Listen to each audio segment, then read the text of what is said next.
adlaw mo kini ato ang latest weather update karong adlaw Biyernes, November 20, 2020. Wala kitay gi-monitor nga low pressure area o mga weather disturbances nga anaa sulod or gawas sa Philippine Area of Responsibility. Apan kining northeast monsoon kung hanging amihan may nagapekto karon sa extreme northern Luzon. Ug sa tuong forecast sa mosunod na 24 oras ang Metro Cebu apil na gyud ang kinatibuk ang bahin sa Kabisayaan, ingon man ang Palawan ug ang Kalayaan Group of Islands ug ang Occidental Mindoro makasinati sa init nga panahon. Apan doon gihapon mga panagsang pagkamapanganuron ngadto sa pagkamadag-umon sa kalangitan, inubanan lamang sa mga lumalabay o mga patak-patak ng mga pag-ulan o mga pagpanugdog ug kilat tungod sa mga localized nga thunderstorms, ilabi na gayud sa hapon o sa gabi.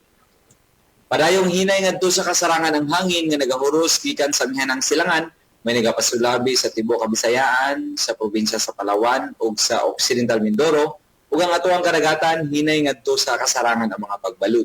Para sa dugang update, bisitaha mo ang website. Binhihan ang kutob, gikan diri sa Mactan sa buhatan sa Pag-asa Visayas, DOST, Kirismio Agiri o Mayong Adlaw.